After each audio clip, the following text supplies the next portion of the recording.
Please, let's stand for the Pledge of Allegiance. I pledge allegiance to the flag of the United States of America and to the republic for which it stands, one nation, under God, indivisible, with liberty and justice for all.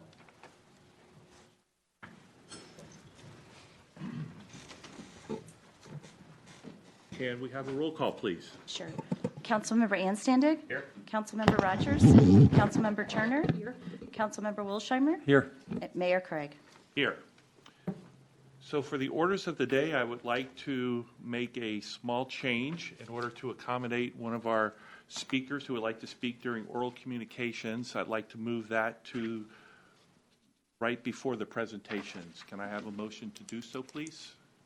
So moved. To do so. Okay. We have a motion and we have a, well, wait a minute. We got to push our little buttons here.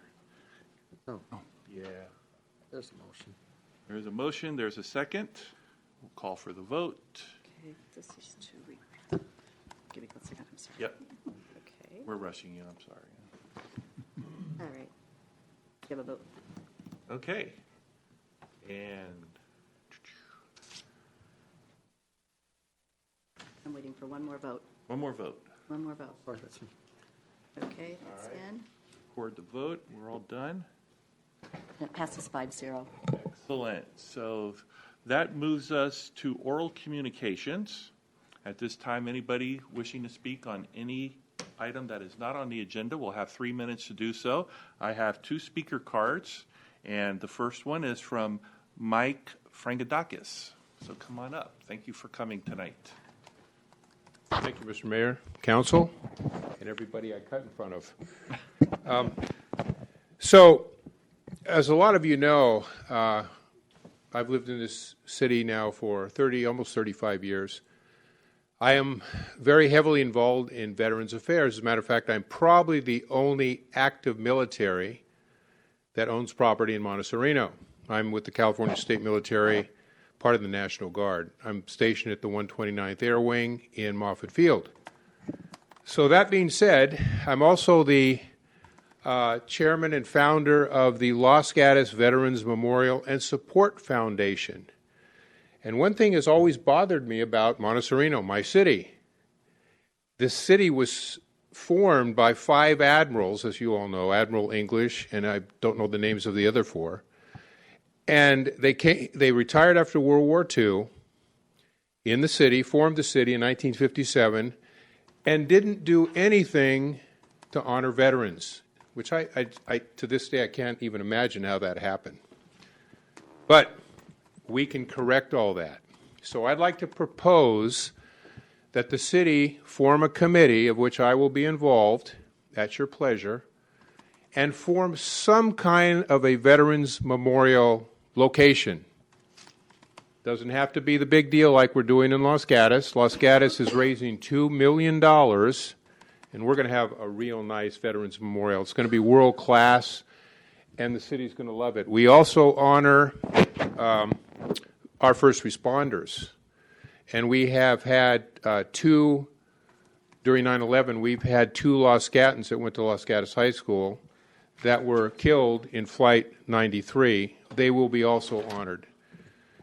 So I guess what I'm doing here now in the 2 or 3 minutes that I have is just asking the council to consider for our next council meeting and to put on the agenda a committee to be formed to explore the possibilities of having a Veterans Memorial in our city. That's Great. it. Thank you very much. Thank you. So we met at the picnic, and one of the things you had mentioned to me was that Monte Sereno is one of only 2 cities that doesn't have any type of acknowledgement for I don't think I veterans. mentioned the fact that I'm a Veterans Affairs Commissioner for a long time in Santa Clara County. There were 3 municipalities in Santa Clara County that do not have veterans memorials. They are the 3, I think, arguably, most affluent communities, which if somebody can explain how that works, I'd love to know. But they were Monte Sereno, Los Gatos, and Los Altos Hills. Well, I'm probably going to take care of the 2, my community. After we do Los Gatos and Monte Sereno, I think I will probably take another little trip someday in the future to Los Altos Hills because it just seems natural that every city in this county has veterans or family members that have veterans, and I think we all respect our veterans and our first responders, and it's just a real simple way that a city can do that. And so that's my proposal. Great, I thank hope to you. see you whenever your next city council meeting is, and you can work with your city manager to see how this all plays out. Very good. Thank you very much for coming tonight. Thanks, everybody. Have a good meeting. Good. Sorry I have to run. All righty. Enjoy your dinner. Okay, Sean Lutold. Oh, was this, I'm sorry, 5 and 8. And Javed.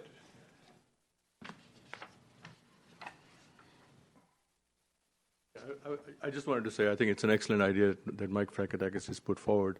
I know he met with you at the picnic, and I overheard him talking about it. Something should be done. I mean, the veterans have really done a lot for this country, and they keep us safe. So look forward to having you support that idea. Thank you. Great. Thank you very much. Thanks. Okay, that now brings us back to our regularly scheduled programming here. And presentations. We have a presentation from the Los Gatos Monte Sereno Police Department. Chief? Do we need to switch the projector for you? Yeah, I think momentarily. Mayor Okay. Craig, council members, good evening. Thank you for having us. My name is Pete DeSena. I'm the Chief of Police for the Los Gatos Monte Sereno Police Department. And we're pleased to present the biannual Monte Sereno Police Services Report. So you'll be pleased to hear that I will not be giving the report. So I'm going to bring up a familiar face who has obviously a lot of knowledge and has done this several times before. So without further ado, Captain Mike D'Antonio. Great. Sean's put it on. Sean's put a comment card in. Good evening, Mayor and Council. Again, my name is Mike D'Antonio. I'm a captain with the Los Gatos Monte Sereno Police Department. So what I have before you is our biannual report for Monte Sereno Police Services. And what we did this year, we took our last report, which was a 6-month report, and combined it with the end of fiscal year 17-18, so we can kind of look at a whole year of services at once. So if you look at the first slide, we're going to jump right into our crime data. So the uniform crime reporting data is sent actually every month to the FBI, and so they have certain criteria where crimes fit into. I'm happy to report that, as you can see on the first 3 lines, that our violent crime for both fiscal years 17-18 and 16-17 are zeros, so that makes us very happy. We did have an aggravated assault in fiscal year 17-18. And so on that one, it was a family dispute, and unfortunately, an 18-year-old son threatened his dad with a knife. So that does fall into, based on our uniform crime reporting data, that is an aggravated assault. Then we get into what I call the bread and butter of what we do. A lot of the calls for service and the crime we have in both Los Gatos and Monte Sereno is going to be our property crime. So we took an annual comparison for fiscal year 16-17 and 17-18, and we had one less. It's our belief that one burglary is too many. We do live in a safe community, but if it's your residence and if you're the one who's been victimized by a residential burglary, we take that seriously. All 7 of these weren't ransack burglaries. If you look at the way uniform crime data has to report it, because it fits the elements, we do report it as a burglary. But out of those, 3 were actually what we call those ransack burglaries, forced entry, where somebody comes in and really tosses the house. The other 3 were crimes, and they were thefts, and they were considered burglaries. One was were golf clubs stolen out of an open garage. And because the suspect went into a structure, even though it's a garage and it's open, we classify that as a burglary. The other one was tools that were unsecured in a home under construction. Oftentimes it's difficult to secure homes that are under construction, and a suspect went in there and sold some tools. And then the last one was actually a bike stolen from a garage again. This one, the garage was locked. There was no forced entry. We're not sure how they went in. It sounds like after further investigation that it may have been a dispute between roommates. So it still means that we had four burglaries, and again, those are too many. If we look at our thefts were up in fiscal year 17-18. We had 18 in compared to 7 in fiscal year 16-17. But I wanted to go over those a little bit. It is a trend. Burglaries even more in some communities, but thefts are up around the county. That we are seeing more property crimes than we have had seen in the last few years. But some of these thefts actually could have been prevented. If we look at the numbers on those, 7 of them came from unlocked vehicles. And it's just one of those things that because we do live in a safe community, oftentimes we do have a sense of security and safety, and we like that. We want our folks to have that in our residents. But we need you to lock your cars. The other ones we had, and these ones are going to be a little tougher to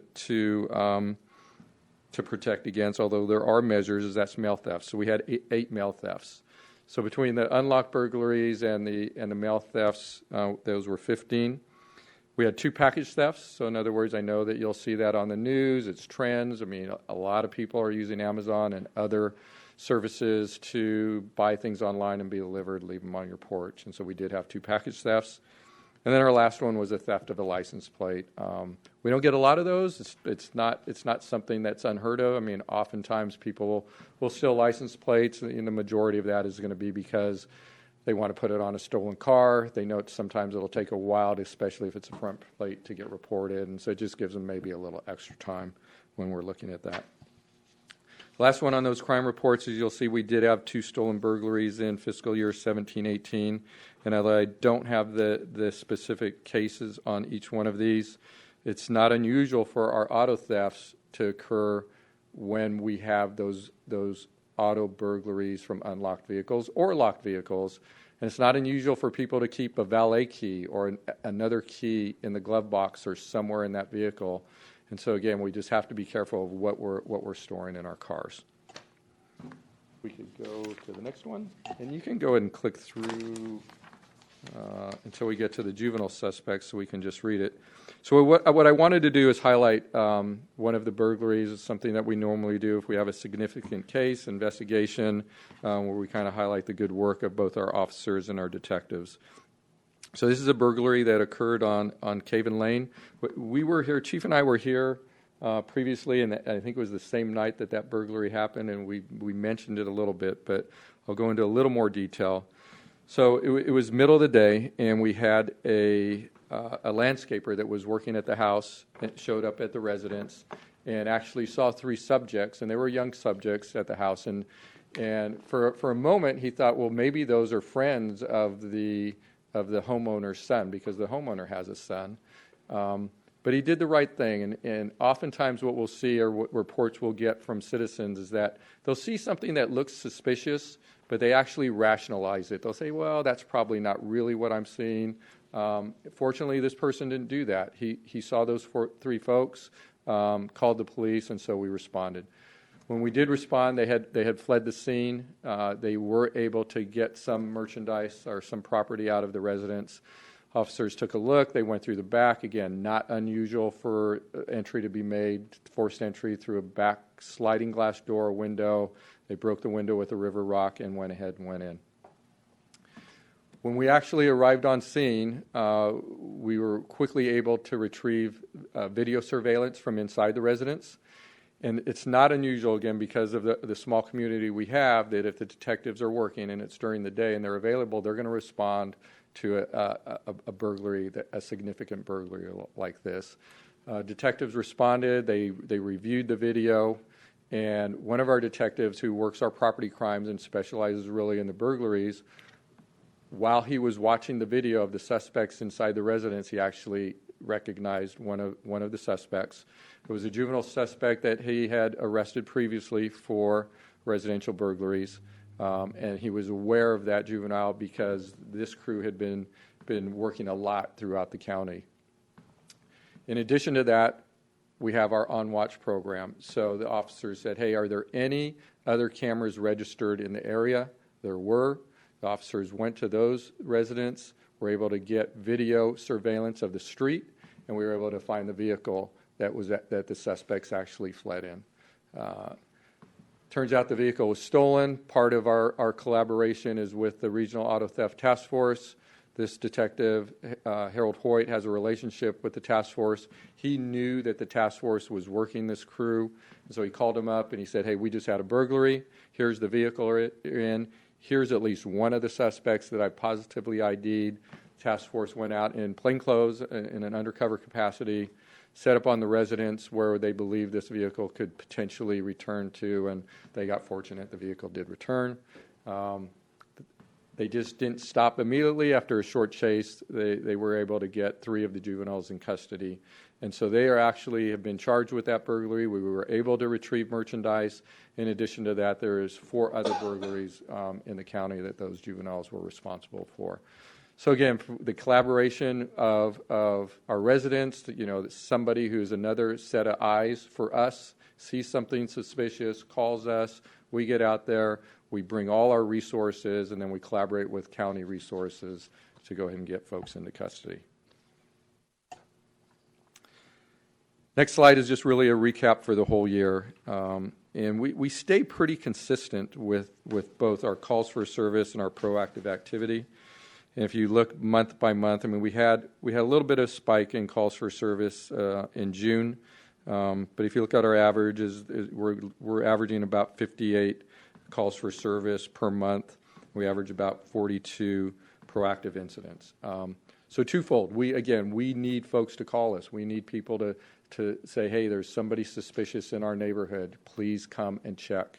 In addition to that, I believe, and it's really a philosophy for officers in this county and throughout California, is that we have to be proactive to suppress crime.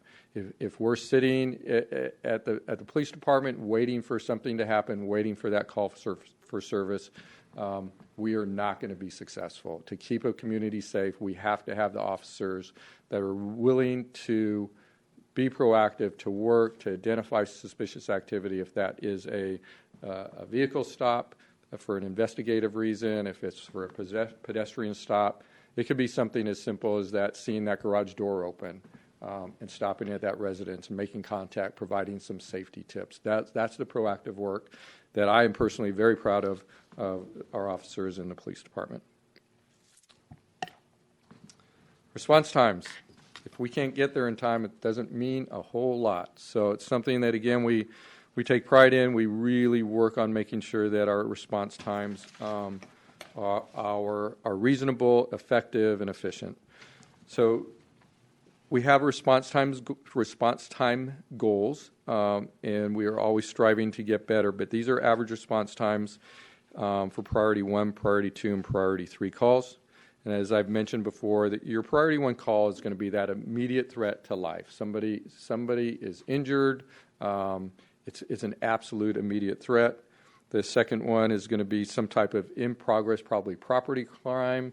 Could be an alarm call. So we get a call from the alarm company, although that's not a Priority 1. Priority 1's like lights and sirens, but we still have to get there in a reasonable amount of time. And I'm just going to go back on that. If alarm call is one thing, if it is a resident that is saying, hey, there's somebody kicking in the front door of a house, that's a Priority 1 car. We're coming with lights and sirens. So I just wanted to clarify that a little bit. And then Priority 3 is our cold report. So basically that's going to be something that's after the fact. It could be something that, hey, I left at 8 this morning, I came back at 11, and something's missing from my residence, that bike is missing from the garage. It's Priority 3. There isn't a specific urgency to get there. However, as you can see, we still respond based on those times in a timely fashion. So our average for Priority 1, 4:45, and then 7:32 and 9 minutes and 35 seconds. Just a little bit of an idea of the Priority 1 calls that we get here. not only in Monte Sereno, but in Los Gatos, we have a fairly significant volume of mental health calls. So three of those priority one calls out of the 7 are mental health. One was a suicide, the other 2 were suicide attempts. The other one was a prowler call. So in other words, we made that a priority one call because if we get a call and you're in your residence and you see somebody in your backyard, we're going to come code 3. That's a priority one call. We had a couple unknown injury collisions, although we don't know at the time if there's injuries or not. We're going to err on the side of caution. If we're not sure it's a property damage only crime, again, that's a priority one call. We're going to come to code 3. And then it's medical aids. We do respond to medical aids. It's not unusual for us to assist the fire department. We're fortunate enough to be equipped with AEDs in our car, so we have the automatic defibrillators. And again, that's not unusual for us to deploy an AED, get to a scene if we happen to get there before fire does. Next slide is going to talk about our patrol hours. So when we talk about those proactive incidents, those are self-initiated incidents. We also, per our contract, we provide actual patrol services. And so annually per contract for patrol, it's 4,160 hours. It's really 80 hours a week. That's the way we measure it, but total it's 4,160 since we're doing an annual report. And then in addition to that, we provided an additional 416 hours of traffic enforcement. So if you look at the numbers, and I added them up for you a little bit, if you add the 4103 and the 741, we provided about 4,901 hours of actual patrol and traffic time in Monte Sereno. And so we're a little bit over in total. We would, if you added those numbers together, would be at about 4,500 hours is what we would provide per contract. The only discrepancy, or not a discrepancy, just something I want to point out in case you ask, is that by contract it is 80 hours a week. It's 4,160 hours a year. When you add the 2, we're over. If you look at the 1, we're a little bit short. And so I just wanted to explain on that aspect is that not unlike other jurisdictions, I mean, there are times where we have challenges with staffing. So what we do to supplement those staffing challenges is that we'll roll a motor officer into our minimum staffing. We have standards. We can't go below a minimum, but we can use a motor officer to fill that minimum staffing. And so we did that for a few months this year, and our motor officers, while they are not on calls for service, their primary responsibility is going to be traffic enforcement. And so that's why you see some higher hours there, and actually quite a bit of higher hours on the traffic enforcement. Why do we write citations? We're hoping to correct behavior and try to keep the community safe. So, let me back up. I'm sorry. There you go. Thank you. So based on our traffic enforcement, we actually wrote 289 traffic citations. 81 of those were courtesy citations, 15 were mechanical, and 192 were actual moving violations. And so one thing that we do is you see the 82 courtesy citations. The officers do have some discretion to write a courtesy citation if they choose to. It's a tool that I'm not aware of anybody else in the county that has. It helps build some community relations if we believe that we can actually correct behavior or help keep somebody safer without writing an actual ticket. The officers do have the discretion to do that. And then going back to, again, why we do traffic enforcement is to limit the number of collisions. We were fortunate throughout the whole fiscal year that we didn't have any major injury accidents. We did have 4 minor injuries, and for a total of 10 accidents total.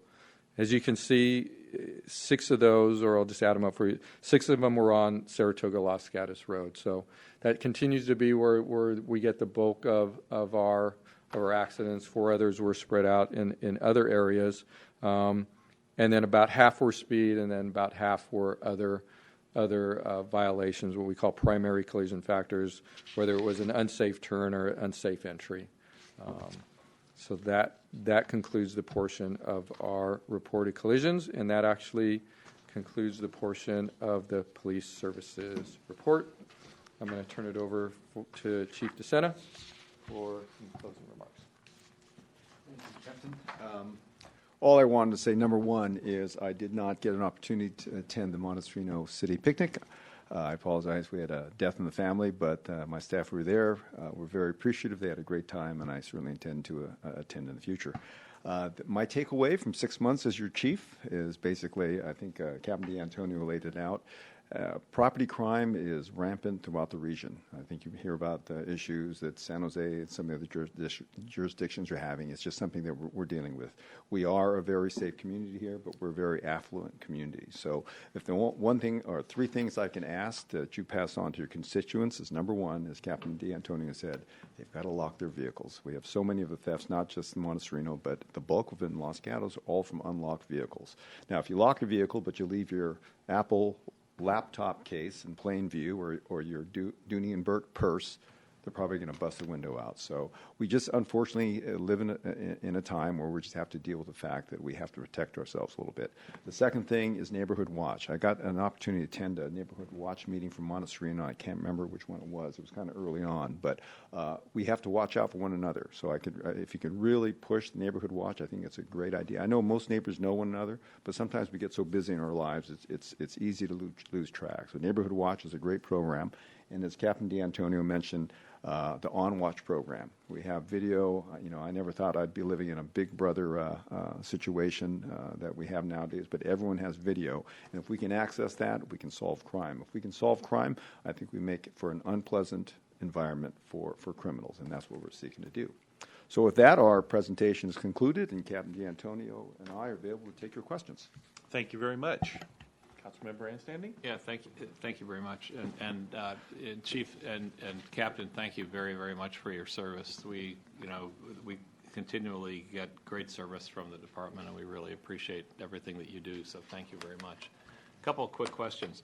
Typically, we've gotten some reports on the number of vacation checks that you do.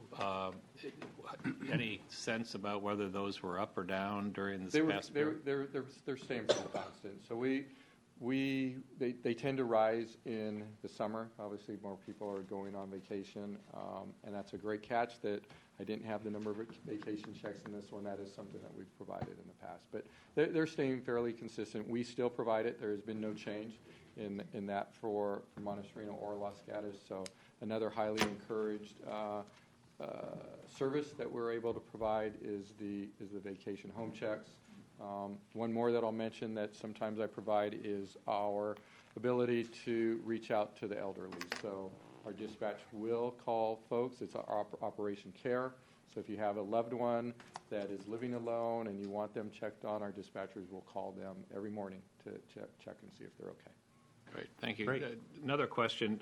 When you're including the collision information, the intersection on Highway 9 in Masol, which is, for anyone that lives on the other side of, I never know which way is east, west, north, or south. So the people that live on the other side of Highway 9 who tend to make left-hand turns onto Masol from Highway 9, every day, I've been doing it for 20 years, and it's, every day that I come home from work, it's dangerous. It's a dangerous turn.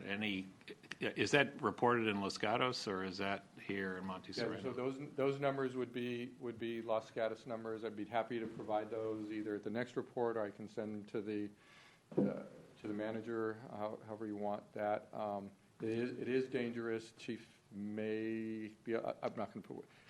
We're looking at it. So I know that there's been a study. They actually did a traffic safety study in a number of areas along Highway 9, and Masol on Highway 9 was one of them. So there are a couple of recommendations that was presented to the Los Gatos Town Council. One of them had to do with a traffic signal there, which would be a very expensive proposition. They're looking at some pedestrian, like walkway lights, and then there were some other recommendations. So it was put forth, and they're going to take a look at it and see which ones they're going to accept. But it is an area, I know, isn't that where we have that pedestrian fatality there? So Yeah, I think if you just keep repaving the street and close it, it probably will solve that problem. Okay, I'll make that recommendation, Councilmember. Okay. All right, thank you. That's all that I had. Thank you. Okay. Yes, Councilmember Wolsheimer. Thank you. One of the collisions related to speed was actually at my house. An individual managed to miss a turn and wedged a brand new sports car in between two retaining walls in front of my house. I think the car was totaled. On Highway 9, or was it? On Dave's, yeah. Oh, Dave. Oh, okay, so it's on. Which brings me to my question. The last couple of weeks, months, I've been talking to a lot of people with the upcoming elections. And the number one issue they bring up is speed. Speeding cars. The second one is cars not stopping in front of the stop sign. What can citizens do if they notice a pattern of speeding? Sometimes it's their neighbors even who are speeding. So we're fortunate in that regards as well. We have a traffic sergeant who actually collects all that data. So whether it comes to our police email, whether it comes in through a phone call, whether it comes in through an email directly to maybe the traffic sergeant, a patrol sergeant, that data is fed directly to the traffic sergeant, and then he actually looks at two things. Those are complaint based, and then he looks at where the accidents are at. And so from that, then he puts out a work plan to not only the motors but to the officers and says, hey, I need higher enforcement in this area. We are getting complaints of either we have more accidents, or we have more speeders, or we have stop sign violations.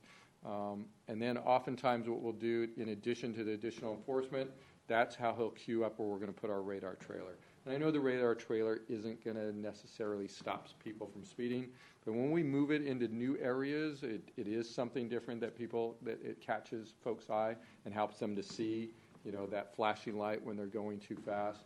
We've even gone as far to really see is what are the speeds. So this traffic sergeant, if he has a citizen who just really wants to understand what the speeds are, because sometimes it's hard to judge visually, is that we'll go out there with a LiDAR, the radar detector, and with the citizen go ahead and shoot the speed, and not to dissuade them from complaining or seeing there's an issue. There are times where, because of the sound of the engines or the vibration, not the vibration but the echoing, that we'll see that maybe the speeds aren't as great as what they're perceived.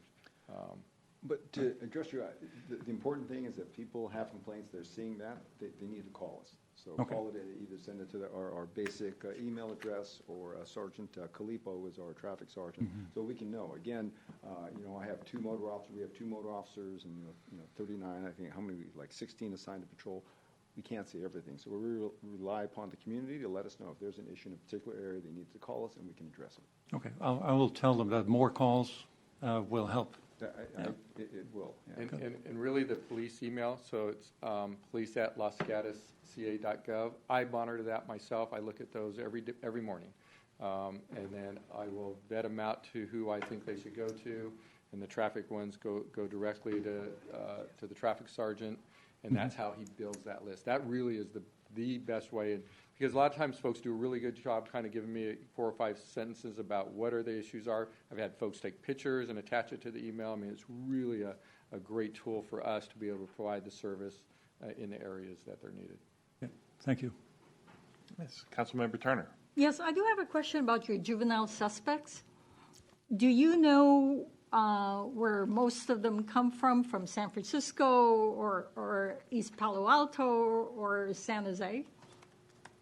Yeah, there are a wide variety. We are seeing that there are those that are coming from San Jose. We've had a number of suspects coming out of the East Bay. It mostly seems East Bay and a portion of San Jose, if I'm correct. Chief hit it right on the money. Yeah. So. Thank you. Okay.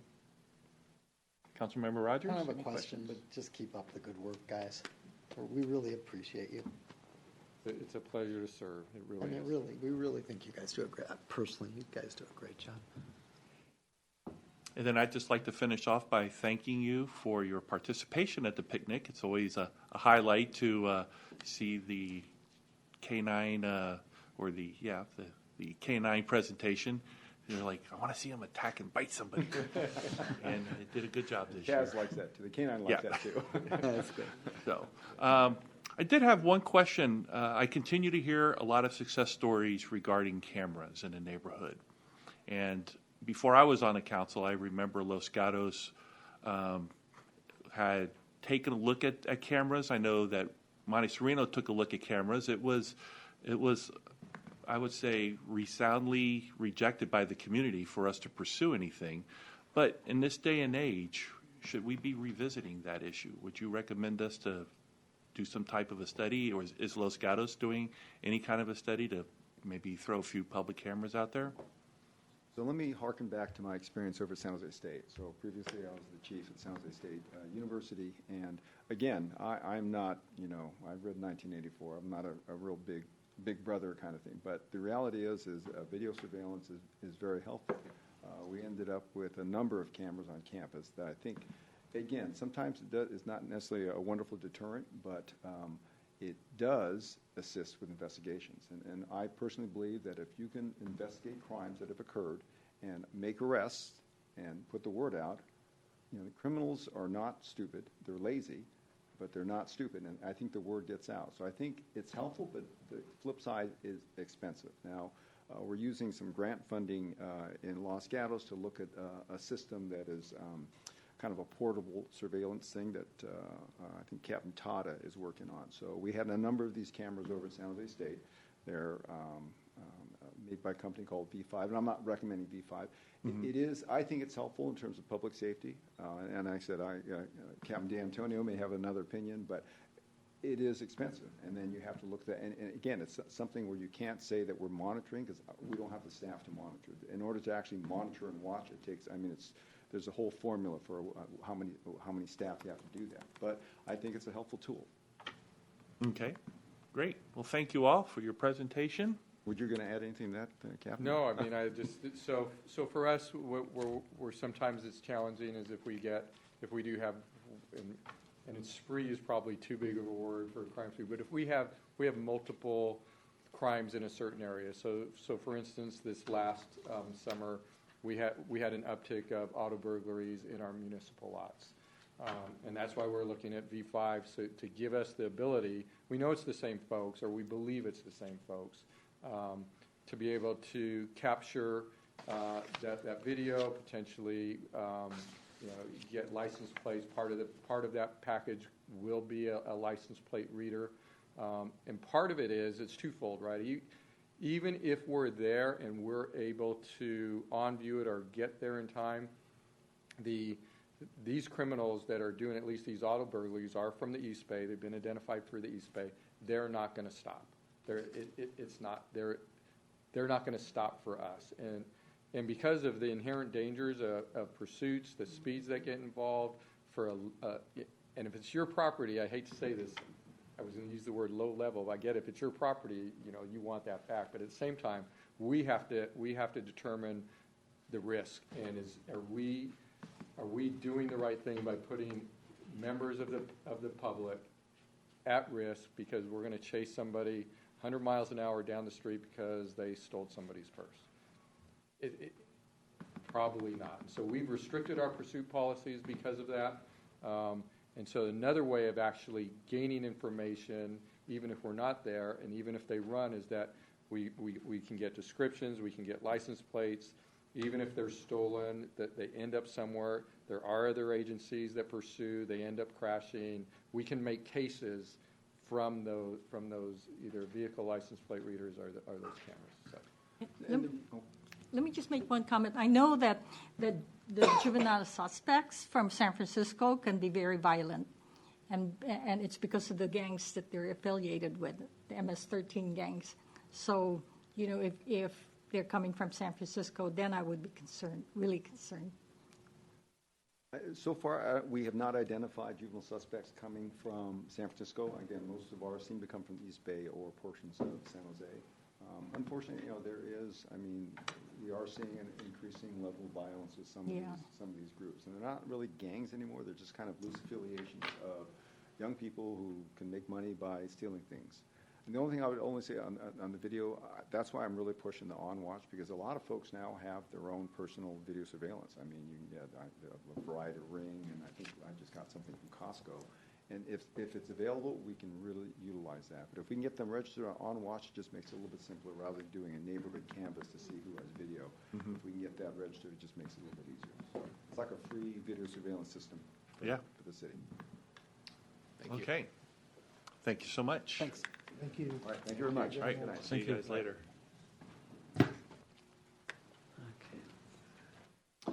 All right, so that moves us to written communications, and it says we don't have any. And now that brings us to the consent calendar. I do have a speaker card for item 5, so we're going to pull that item. Are there any other items on the consent calendar that would like to be removed? Are there any members of the public who would like to speak on an item from the consent calendar? Seeing none, I'd like to get a motion to approve items 1, 2, 3, 4, and 6. So moved. Okay. And I have a second. you have a second. Let's go ahead and call for the vote, please.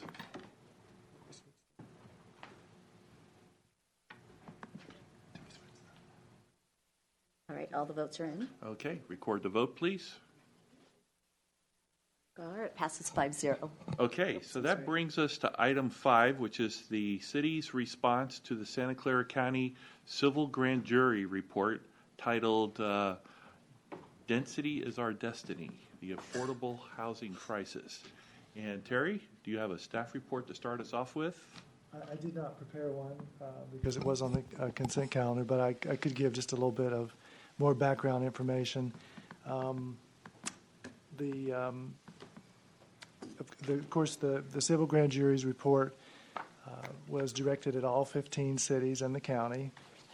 So all of the cities and the county of Santa Clara did receive it. The report itself has a number of findings and then some specific recommendations. And there's a chart at one point in the document itself which tells each city exactly which findings and recommendations were directed at them.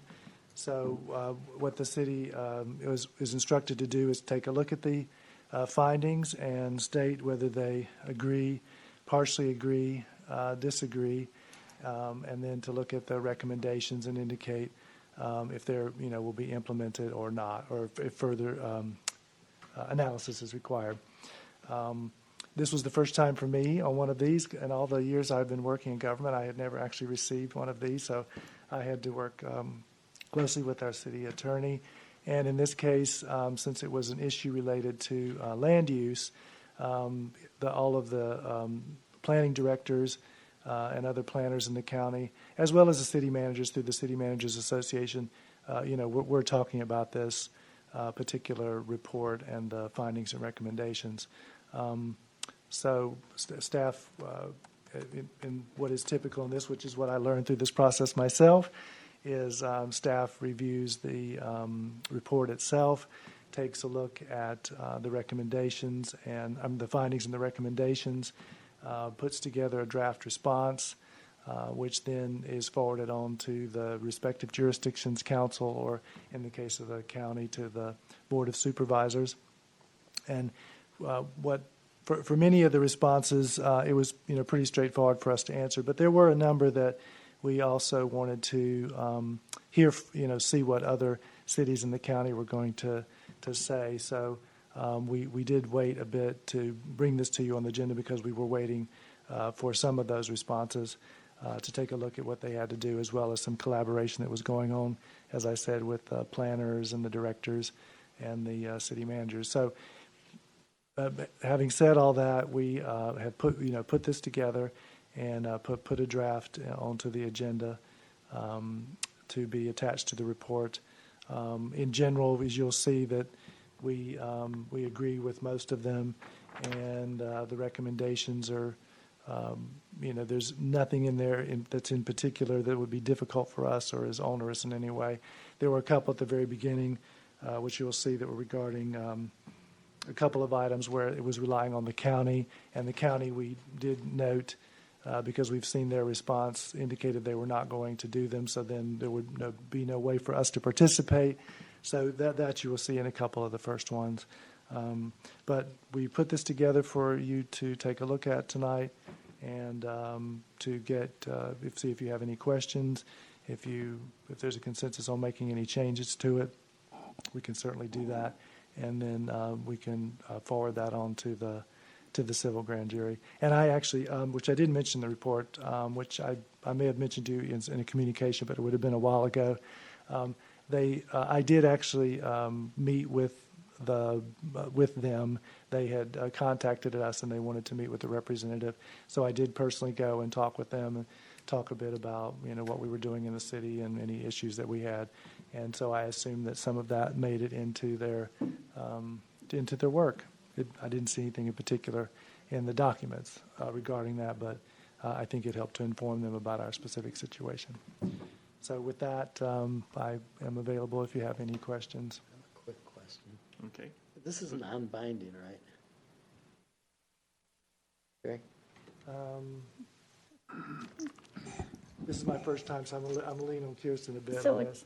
it's binding to the extent that we've agreed to look into some of these opportunities. And in fact, there is a task force that was established that's working on the idea of a subregion. And as some of you will recall, this is something that we've been talking about for years and years and years, and it's something that we think could benefit Monte Sereno. So there's nothing in here that says we're going to establish an affordable housing fee, or we're not agreeing to do anything. We're agreeing to look into their recommendations. That's what I thought. Just wanted to clarify that. And related to that, I would say, particularly like when they talked about affordable housing fees will be attached to commercial or office uses, from our perspective, it was, did they dig deep enough to see, in their research that we only have residential uses in our community, and they obviously didn't. So as you can see from our draft responses, I made it clear to them that we don't have those uses, therefore we don't have those fees, or we couldn't even entertain them. So you can see that in some of the responses. Okay. Councilmember Wilsheimer. Thank you. Not necessarily a question, but more a comment, and it should not come as a surprise. I do have an issue with the process here. The request from the grand jury was sent to the staff in mid-June, 3 months ago. We saw the response from the staff last Friday afternoon at 5 o'clock. It's now Tuesday, and we are 2 days before the deadline of the grand jury. And I'm just wondering if this is the right process. As a city council, I think we have two options now. We can either rubber stamp this or reject it. I don't think there's time to do anything else. So I did read the responses, and I think in general I agree. But I would have loved to have a little bit more time between not just 4 days. Staff had 90 days to do this. So I think that should have been a little bit more balanced, where staff had taken 60 days and the council had 30 days to look at this, or something like that, but not 90 days and 4 days. I think that's not the right process. And just so I am aware of this complaint, and it is absolutely valid, and I do apologize to the council and or the community, if the approach that was taken here to bring this to you was, less than, you expected or think that it should have been. And I've thought about it a little bit, and,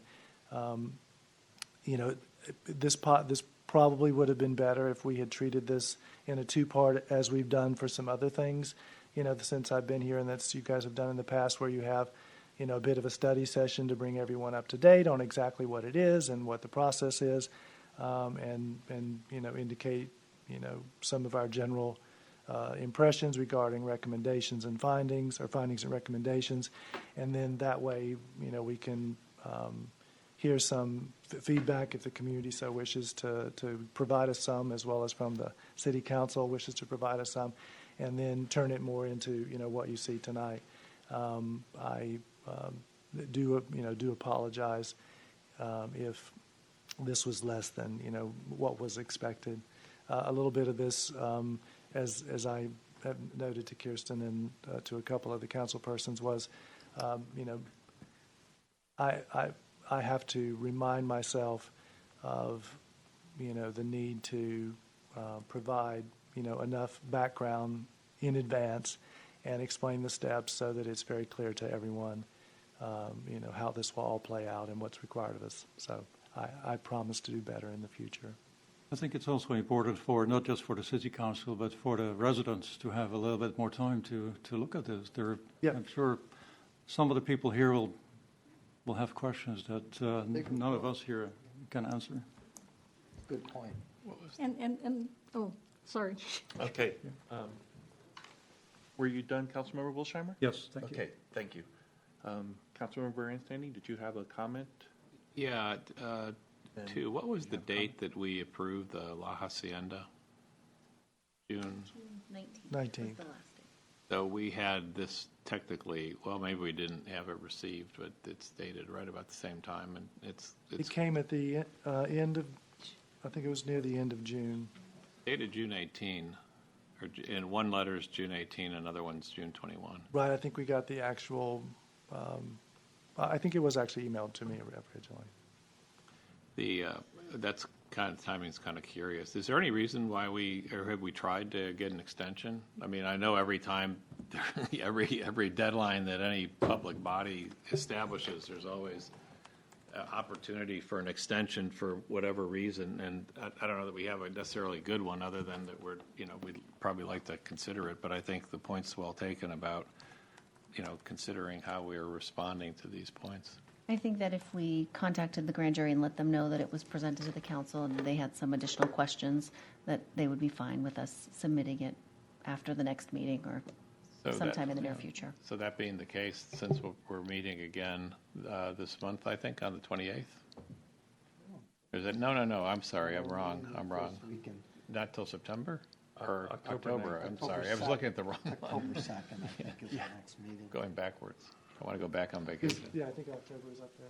Yeah. October 2nd. First Tuesday would be October 2nd. Yeah, so it's 2 weeks. I mean, I think we could probably target a date to get some more input and then provide a response. I would hope that would be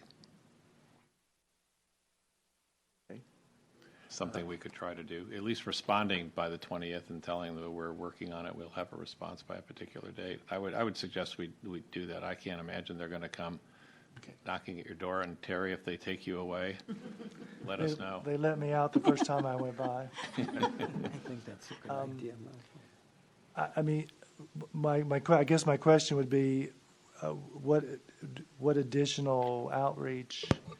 Would it be a matter of, would you like for us to publish it on Nextdoor and use our e-blast, and that way to let the, with the draft response, I could do that, correct? So Yeah. Terry, I just wanted to get Councilmember Turner comment real Yes. fast, and then we'll have public hearing, and then we'll maybe come back and talk a little bit about moving Sounds forward good. from there. All right.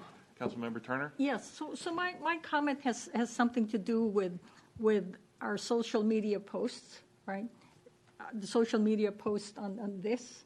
The problem is, as council members, we're not supposed to make comments on Nextdoor, right? And therefore, when I look at the post, it's very one-sided. We know some of the answers. We don't know some of the answers, and when we're not informed of some of the decisions that staff makes, then it makes us look like we're pretty incompetent. And I have a problem with that. Okay. So at this time, I would like to open the public hearing for this item. I have one card. If any other members of the public would like to speak on this item, if you would please fill out a blue card. And the first card I have is Sean Lutold.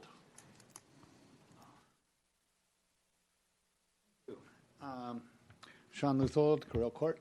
Mr. Walsheimer expressed what I wish to raise very well. I think the procedural issue here, I saw this on Friday afternoon and was very interested in what was going on and said, grand jury, that sounds important. That's something that I want to read and take a look at. And I said, what's the staff response? And I took a look at that. And quite frankly, I do want to jump in and say, with limited study of this, the responses did look generally good. And Probably nothing will change by the next meeting, but I think we do have a very interested citizenry involved in anything to do with housing. And that's very, very clear here to all of us. And I think we have a lot of smart people who care. Ms. Turner's comment about you all looking like you're somewhat out of the loop. I think in this case it was because you were indeed out of the loop the same way everyone else was. I think this is a learning experience, and I'm hoping that coming forward that what we can do is we can find a method to get the information out to everyone so that people who are interested can submit written information, who can bring it up with whoever the powers that be. Should we be holding a meeting? Or should we just be, as citizens, discussing it in the public forum of probably next door, since that's what we have, and then you all can at least see that, and that's a way to gather input. I think looking forward, we do have to look at the social media platforms and how we get information out. I'm on the email blasts. I know it looks like we have to do things at 5 p.m. on Friday, but why do we have to do things on 5 p.m. on Friday? If it can be some other time, it just looks bad to put everything off to 1 minute before the legal deadline. If it's the way we do it, and that's how we're always going to do council agendas, fine. But if it can be earlier, get it out earlier. Gives us all more time to do it. If we know the agenda days earlier, could we put it out? I don't know. Something to think about. How to get this information out in social media. And I know it's hard. You all have the Brown Act to deal with. It can be a huge headache amongst yourselves. The citizenry doesn't have that problem. We want to talk to our representatives, and we want to get you all information. We want to have input on that. So I'm hoping that this will be an excellent learning experience. And if I may, in the moments that remain, the issue, I'll go ahead and speak to it now unless somebody brings something up and I put my hand up to speak. It's exactly the same issue on item 8. Item 8 is not as urgent because it is let's talk about talking about regionalization. But this is probably the most important issue facing Monte Sereno in the next 4 years. So, and regionalization is hugely important to us. Just one more comment on that. It looked like, I was just reading Mr. Billawala's comment on next door, compared what we were saying in our response to what Saratoga was saying. I don't know if our city manager looked at Saratoga's before drafting ours, but what I saw was Saratoga is ready to throw us under the bus. They say, we're fine, no regionalization, leave us alone, we're under control. Monte Sereno really desperately has to have this regionalization. So I don't know who we have to talk to and what we have to do, but we need to make sure that we don't get left behind on that issue. So we got to get out there. Last cycle, as I understand, prior city manager was unable to make regionalization happy. Don't know if that was deadline related or other cities not being interested, but we got to do it different this time around because we need that because we don't have any land to put this stuff on. So thank you very much. Thank you, Sean. Yes, would you? Sure. Come on up, and when you're finished, if you could fill out a blue card and hand it to our city clerk, that would be great, just so she could have your name and everything for the record. My comments are probably not much different from Mr. Luthold, but as a private citizen in Monte Sereno, I still find it very difficult to find the agendas and to find the particularly hot potato entries buried in the middle of the council. Is there any possible way that we could get some kind of information that is easier to access? I don't understand a lot of legalese, and I suspect I'm not the only one in Monte Sereno that doesn't speak legalese. So I have to really study things. I have to see them. I have to talk to my friends and get their input. And when it's presented on Friday with a vote on Tuesday, most of us, and I'm speaking for a lot of my neighbors, we just don't have time to really investigate what's behind it, even if it's a sort of thing that, yeah, you kind of rubber stamp every year.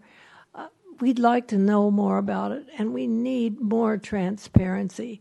When it comes up quickly like this, it just looks like it's not very transparent government. And that's how people feel about it, at least quite a few of the people that I talk to. So I would appreciate it if there's any way you can summarize some of this quickly and easily and get it on one sheet of paper and put it on or in the newspaper or wherever, even on the neighborhood gossip line. Okay. It would help. Thanks. All right, thank you very much. Andrea, do you need a blue card or your? I have her name. Okay, very good. Okay, seeing no more people wishing to speak, I'm going to close the public hearing and bring it back to council. And if there were any other questions or comments, I'll start with Councilmember Turner. None. Councilmember Wolsheimer? No, really, other than would agree with asking for a 2-week or so extension. Okay, great. Councilmember Anstanding? No. Okay, Councilmember Just real Rogers? brief. You know, the issue of setting up a sub-region is so important to us. It's more important than anything else. And I've tried so hard. Remember, Burton, I was trying to call Cindy Chavez, who was setting this up in San Jose, and I called her a couple times, never called me back. There has to be an incentive for these other cities to consider a regional approach. We are never going to solve our housing issues until we do something in a sub-region. And that's the most important thing that I got out of this grand jury report. So it's something to think about. Okay, great. Thank you very much. Yeah. Okay, I'd just like to say a couple of things. First of all, I agree with the speakers and Councilmember Wolsheimer that we probably should have seen this a little bit earlier and been able to get some public input. I think it was posted on Nextdoor that Saratoga actually had a public meeting on this item and was able to get some input from their residents. And I think it goes back to discussions we've even had earlier in the year where we need to start working our way out of this mode of deliver on Friday at 4:59, vote for it on Tuesday at 7:30. And I think what I would encourage staff to really start working towards is let's start getting things out earlier. And I think the example of the Hacienda was one of the examples where you guys really, really worked extra hard, and we were able to get it out 2 or 3 days earlier. But there has been a number of times with some other issues where it has been, pretty limited time, because I think one of them happened over a Monday holiday, for example. And a lot of people felt like that they did not have enough time to really vet the issue that was going out there. In terms of one of the speakers asking for some kind of summary, I know that the staff does put together a nice 1-page report, usually, kind of with their recommendations. And hopefully, I don't know if there's a way to tweak Granicus that we can maybe make those a little bit easier for people to find. Maybe even take a look at creating a public service video on, how do you go in and look at our agendas and how to use our website a little bit, because we have really made a lot of effort and we've got a great website now. And with our presence on Nextdoor, I've really seen an uptick in the community involvement. And so maybe we need to help steer people a little bit better through our website so that we won't have any issues with people understanding what's going on in our city. Because we're going to continue to get these hot button issues as legislation is constantly coming out that's going to affect all of the cities, but especially us in some areas. With that, I also do support holding off for a couple of weeks. And overall, I do agree with the comments that were made by staff.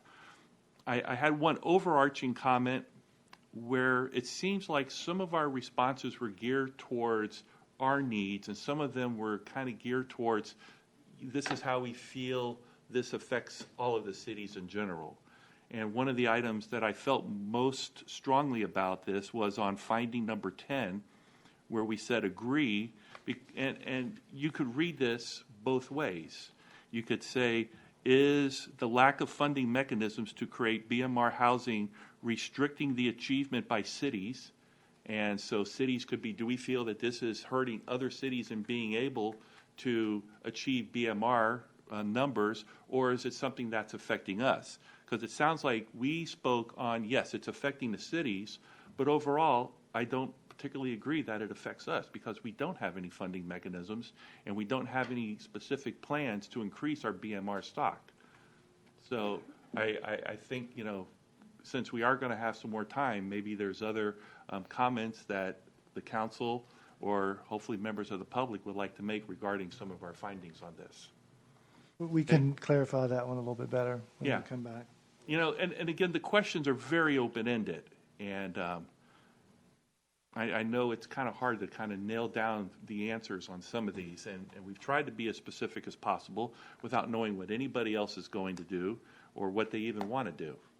So with that, I think do we have to have a motion to extend it by 2 weeks, or do we just not have a motion and it'll just automatically be extended? So you could make a motion directing staff to go back and seek input and then bring back either a revised response based on the input they've received or staff's recommended response at the next council meeting. Okay. And I would say that what we can, I was trying to make some notes as what we could do in terms of, posting this and getting this out better. Well, I think we are typically our best modes for getting the word out is through Nextdoor on our website, as well as using our general distribution list for e-blasting. So what I was going to suggest is that we use those methods to send out the current report as well as the civil grand jury's report and our responses to the findings and recommendations, as well as adding a bit, maybe an introductory couple of paragraphs, saying that it came to the council and they directed staff to do more outreach and to talk about it. We'll come back at the following meeting, and we're looking for your comments and suggestions. Does that sound like a plan of action? Yes. Okay. Okay, so we'll need a motion to continue this item to next meeting. Do I have a motion? I'll make the Somebody? motion to continue wait. the item to the next Councilmember meeting. Wilsheimer already pushed the button. There was a second. No, Oh, that was a second? Okay. So we have a motion and we have a second? Can I amend the motion Sure. to request an extension of time with the, Oh, yes. Yeah, we'll do that too. thanks. Okay.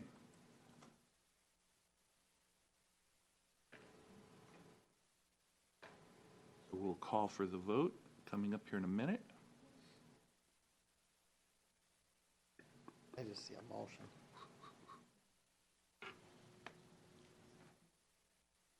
The motion is to continue it.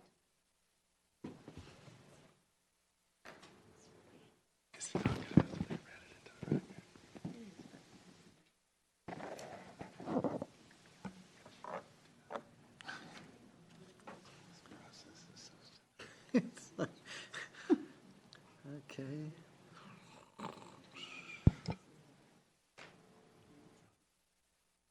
You just want to do a verbal one? I'm okay with it.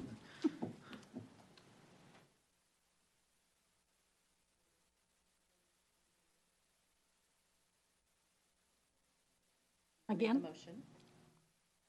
it says withdraw motion. You want me to withdraw it? No. Huh? Let me just, Councilmember Wilsheimer made a second. Yeah. Somebody beat me to it. Back again. It's gone again. All right.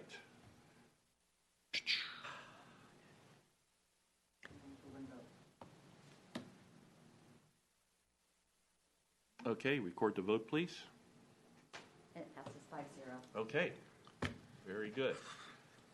All right, so that will bring us to item number 7, which is a site development permit, number SS-18-08, for the construction of a new home in our city. Great. And I think our staff report will be given by Jeannie tonight. Thank you, Mayor Burton, council members.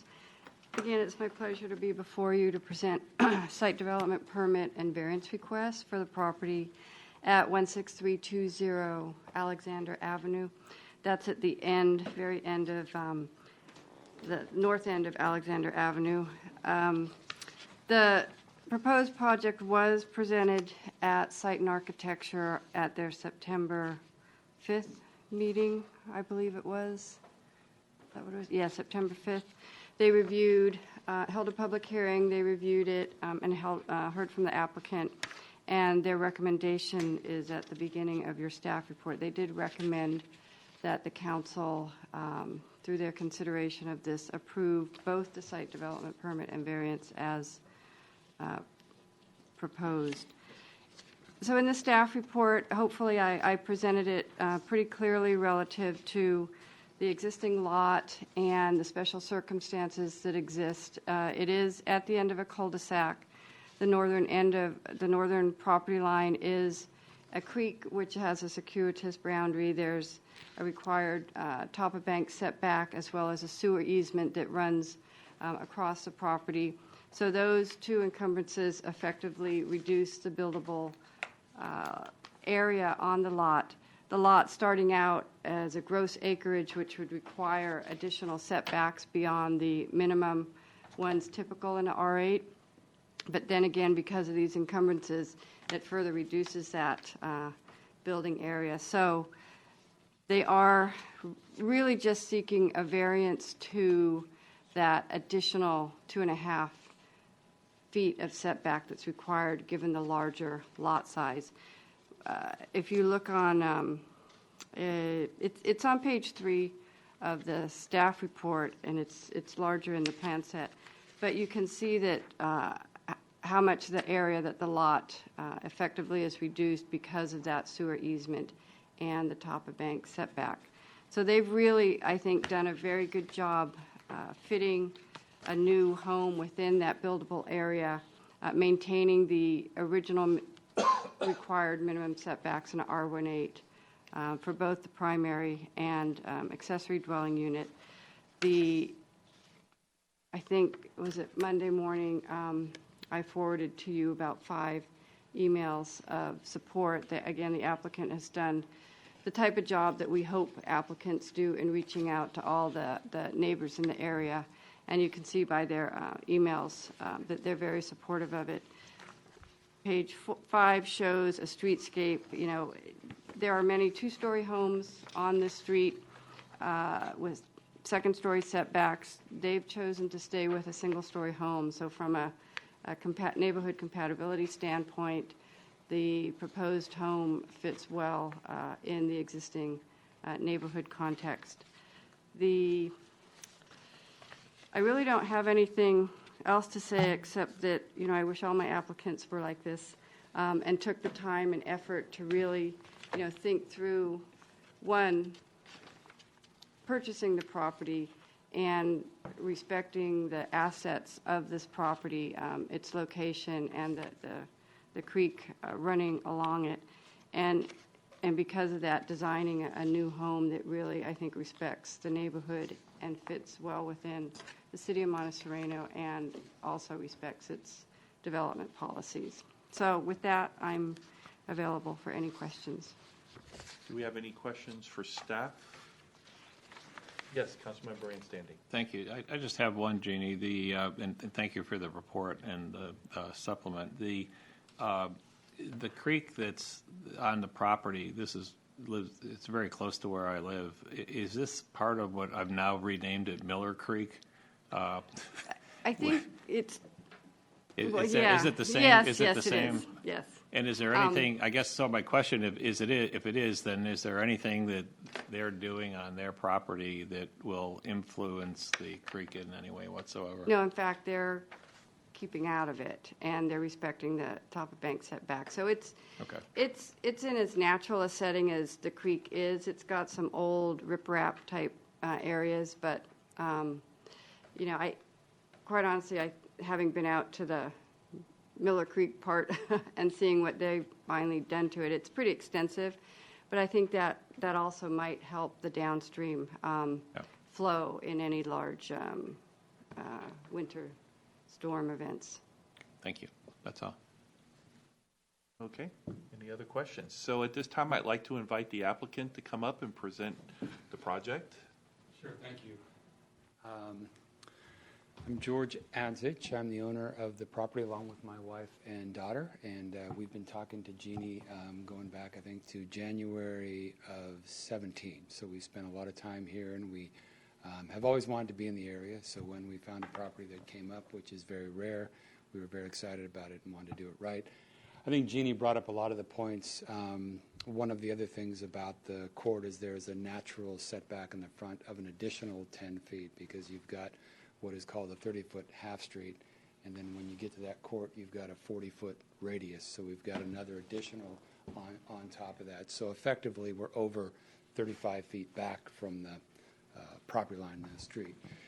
The one story, I think, plays in well here. We've tried to build a project that fits well into the area and not to be too obtrusive. We've talked to all the neighbors directly on the sides and back of us, and I think that they're all in favor. And so if you have any questions, I'm fairly detailed, so I can probably get to them. Okay, do we have any questions for the applicant? I don't. None. Yeah, I think as Jeannie said, this was a very well-presented report. And Councilmember Anstanding? It's really not no, I don't have a question. Okay. I want to thank Jeannie, too. She has done a great job, and as you can read in the report, it's very detailed and clear, and she's just been a gem to work with. So, excellent. Thank you very much. Thank you. Okay. So I would also like to invite any members of the public who would like to speak on this project. So this is the public hearing for this site development permit. Seeing none, I will close the public hearing, bring it back to council. Councilmember Rogers, you had your hand up first. Yeah, just I read the report and I visited the property, and I can't see any reason why this isn't a slam dunk. Okay. That's all I have to say. Councilmember Anstanding. Yeah, I walked off the feet to make sure I wasn't within 500 feet of the property, so, and checked with council just to make sure I didn't have to recuse myself. But living on a cul-de-sac, I know what the setbacks can be problematic, and I really want to commend the applicant for the work that they did with talking with their neighbors and coming up with a plan that's really extremely workable, and I think it's a great project. So, thank you. Okay. So at this point, we're going to need a motion with findings and all sorts of technical legal details that I'm sure our city attorney will help us with. I can do that. You can. I'm sorry. Go ahead.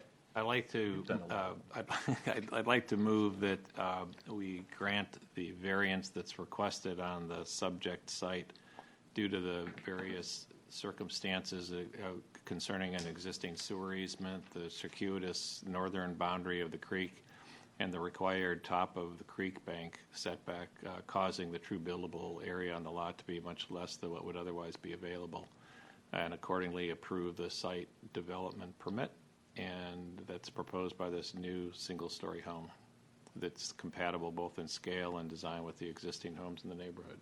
Yeah, that memorized. Very well That done. was amazing. No hands? 10. Okay, I'm looking for a second, and we have one. So I call for the vote, please.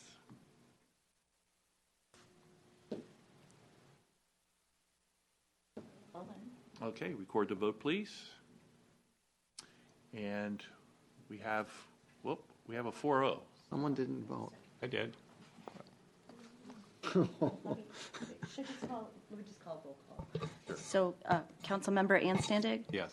Councilmember Rogers? Yes. Councilmember Turner? Yes. Councilmember Wilsheimer? Yes. And Mayor Craig? Yes. Passes 5-0. Okay, I thought you were testing us.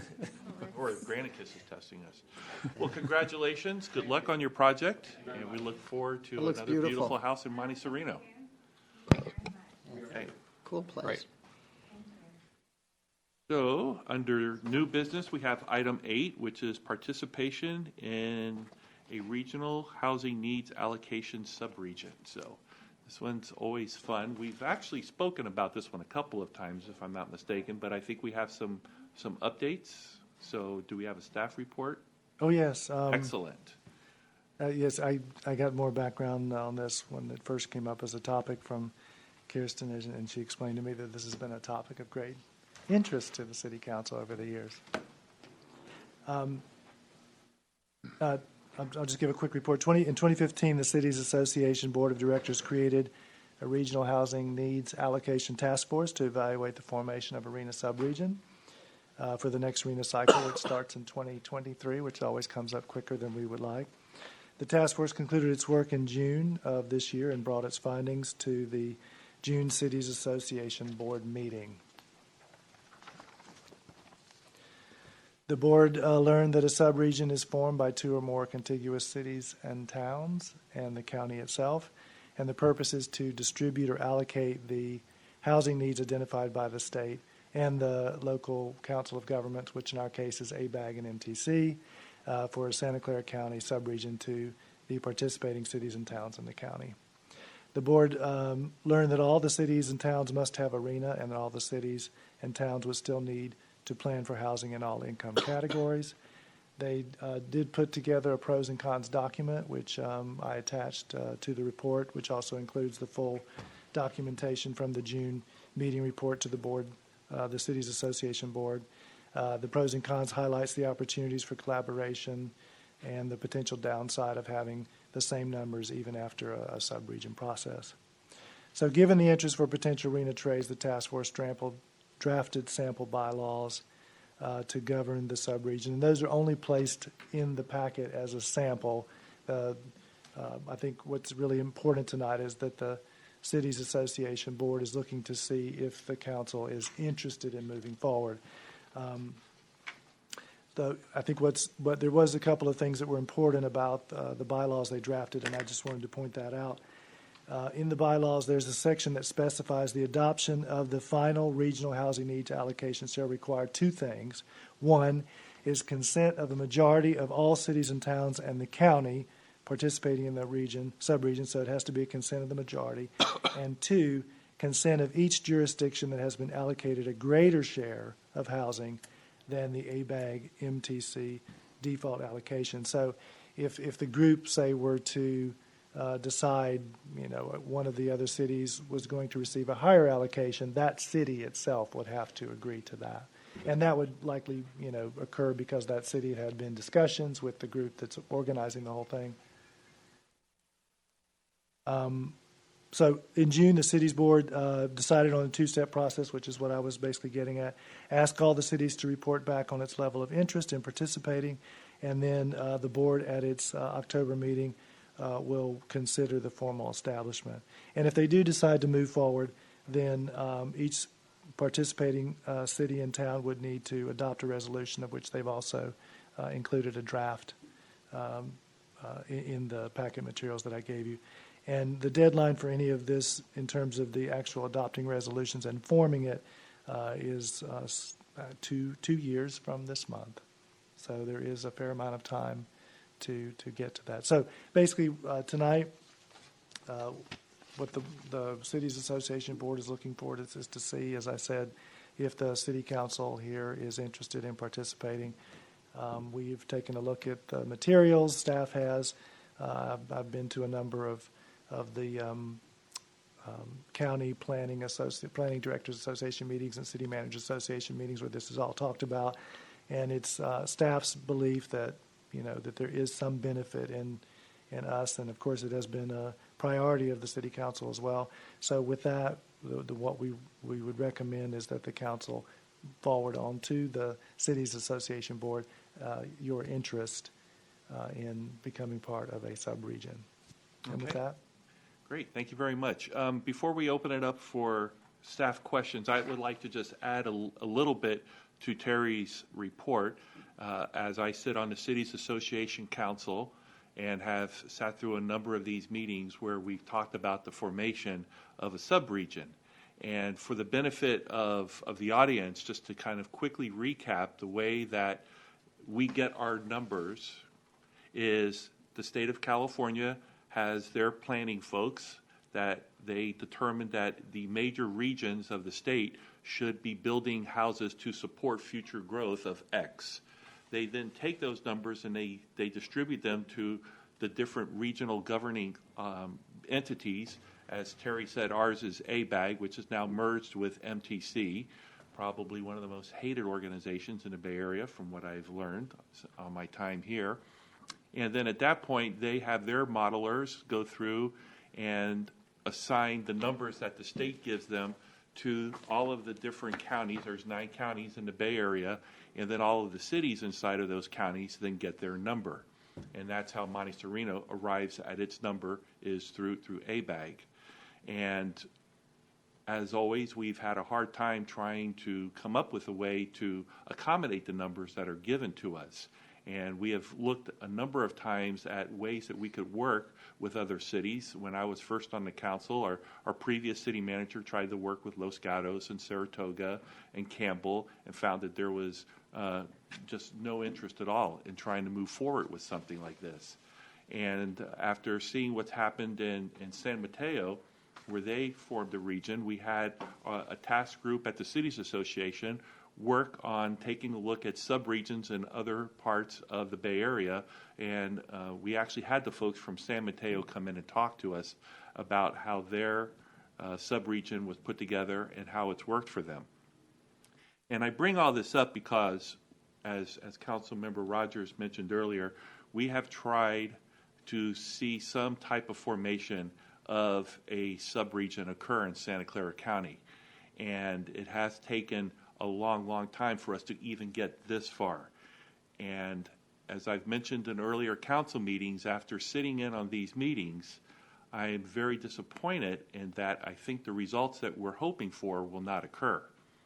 And as our city manager has pointed out, the way that this works is every city still gets a number. At that point, the cities can go and talk amongst themselves and inside of this subregion group, and they can try to see if there's anywhere where housing can be moved inside of the county. At that point, a majority vote has to occur, and if that vote does not have a majority, then all of the cities just default back to their original numbers. And again, as he mentioned, if a city was given a number greater than what that the RENA numbers were initially given to them, they can opt out of it and they go back to their default number again, and pretty much the whole process just doesn't happen. When we had the folks in San Mateo come in and talk to us about this, they haven't really done anything with their subregion outside of an initial period of time where Redwood City had a very, very large project that actually encompassed parts of other cities. They had a lot of fingers that were kind of interlocking, and some of the properties actually crossed the borders of multiple cities. And so they were able to work with this subregion and say, hey, if you guys would like to have some numbers, we're actually building more than what our RENA number is, and we'll give you some of ours. And these guys were like, well, heck yeah, we'll take it. But ever since that initial project was completed, I asked him, I said, so how many other of these allocations have really changed, and to what extent have they changed? And I said, well, I think we had one where one city took 7 units from another city.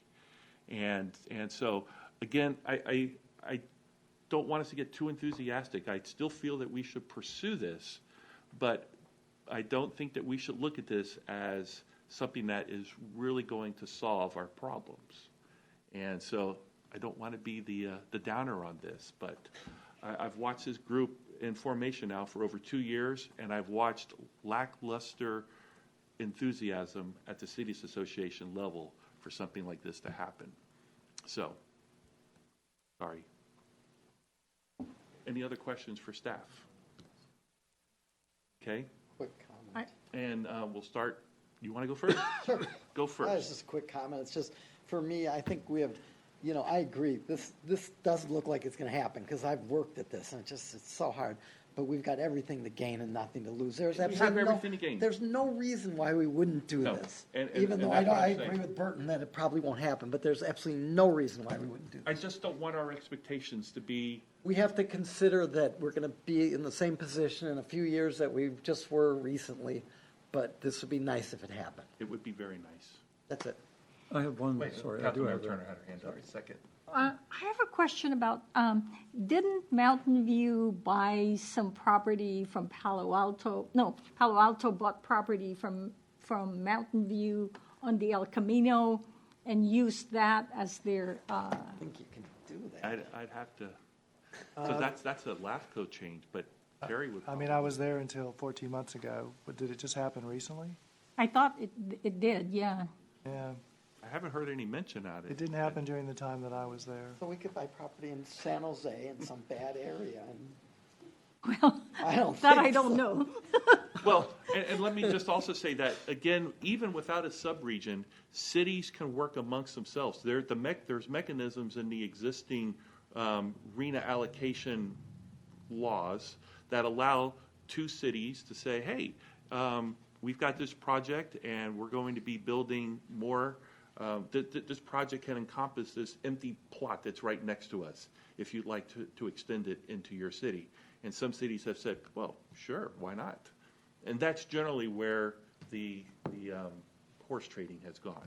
And it's usually one city that has a project that is going to allow them to distribute housing to areas that are adjacent to the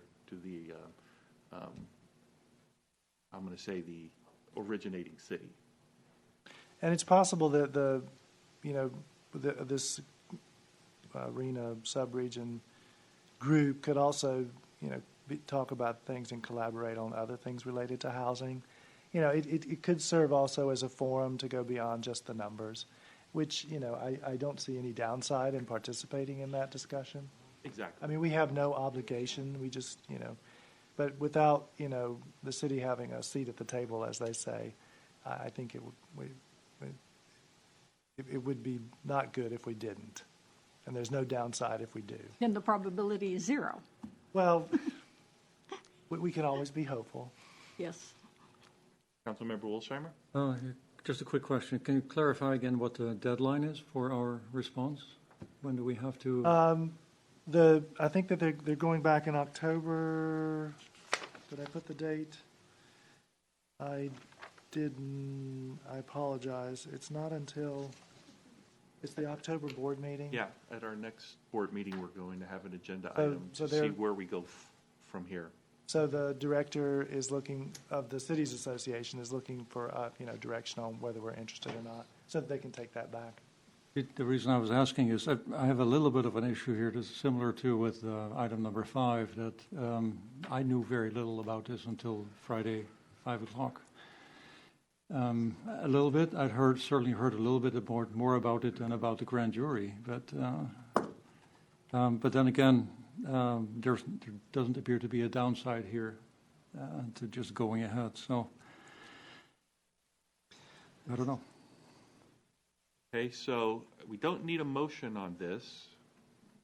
So let me, before we continue discussing this, again, it's not a public hearing, but we would like to hear comments from the public. I do have a speaker card from Sean. So Sean, why don't you start us off, and maybe your comments will spark some other folks to come up and give us some great ideas. Thank you. And I had hoped that I wasn't going to comment, but the discussion actually gave some interesting things. And I know this is not my place to question anyone, but I'm going to pose some of these questions, and maybe it can all be talked about because this is new to me and it's very interesting, and I think it's so important. Number one, I noticed that this talks about 2 or more cities. So it sounds like from our point of, and they have to be contiguous. So it sounds like we're talking to the cities around us. We'd like the biggest subregion we can get, but we can't get there unless we can get a contiguous city. If that's the case, then we may need to go immediately to lobby those cities, because Los Gatos may not care, because they may be fine with the North 40 and the other projects, and they're cool with this, and they don't have a problem even for the next cycle, perhaps. So they may not care. As Saratoga kind of said, they don't care about what we're interested in the other things. So we may need to very seriously pull in all our resources and very quickly lobby, because, and this is my next question, which is, how do we reach San Jose? Because if we do we have to go city by city by city? We're landlocked here with Los Gatos, who may or may not care or care to help us. but I think we ought to be able to exert some pressure on them. We have a common police force and these things. Saratoga, can we reach through them? Campbell, or I don't know if we touch Cupertino, but Campbell. How do we reach San Jose? What is the situation for San Jose? How do they look going into the current cycle? How do they do this cycle? How do they look next cycle? What do we have? We have money. That's all we have to offer here. Let's be honest about it. We would be happy to pay someone to help with their development of something, the Google complex in San Jose or something in Los Gatos. But we've got to be able to reach out, and if we're landlocked, let's figure out how to lobby somebody to be our friend and help us get somewhere, if there's somewhere to reach out to. And it does say, if the board decides to move forward, each participating town would need to adopt a resolution. So that's where I'm coming. It's not just us failing to adopt a resolution. Somebody who doesn't have this important on their agenda might end up landlocking us here. So this may be something we need to take really super seriously. And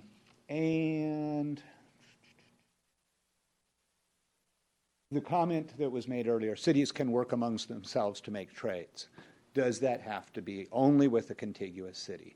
Can we work with San Jose to make a trade if they're looking good and we're not next year? Or are we landlocked again with the cities around us? If that's the case, how does Los Gatos look? Is there anything they can trade? They've got the second phase of North 40.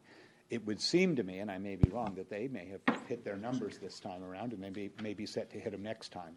So it might be different than before. We might be able to really work with them. But I think we need to really look ahead on this and not miss any deadlines. Thank you. Thank you very much. Are there any other members of the public who would wish to speak? Okay, seeing none, I'm going to bring this back to council. And Sean, I just want to address your question real fast, or your comment, because I brought up the exact same situation at the Cities Association. And one of the other cities quickly cut in and said that they do not envision this working with a small city, and he kind of looked at me, and I kind of looked away from him. And he said this wasn't something where they envisioned Monte Sereno being able to put housing in Milpitas, that the Reno really should be working on creating housing in the different regions of the city, not areas of the city shedding. So that was his quick pitch there, and I kind of gave him a dirty look. And then I also brought up, is this a scenario that we could see something like cap and trade, as you mentioned? We don't have much to trade, but we do have some money. And that was frowned upon by the group as a whole, where they didn't want to see this being a money play, really, that people are buying their way out of building housing. So again, I just want to tell you what I've heard at the meeting, and we're going to continue to push for those. And I think part of the grand jury report actually mentioned how cities like Monte Sereno not having a whole lot other than money, where we can start maybe putting a parcel tax on, or putting some kind of development fees on for new housing that is built here, and then taking that money and having it go to someplace like the Silicon Valley Housing Trust or something to be able to build housing in other cities. And maybe that's the way that our numbers get reduced. So I think there are going to be solutions, and I hope that this RENA will come up with this RENA subregion will come up with a way to solve some of these things.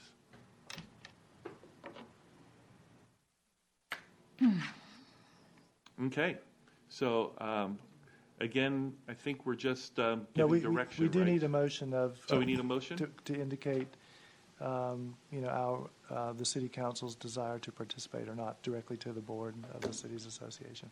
Okay. Because that's the question they posed to us. All right. So I will be looking for a motion. I made a motion, I think. You made a motion. I hope so. Great. Or not, but I might have.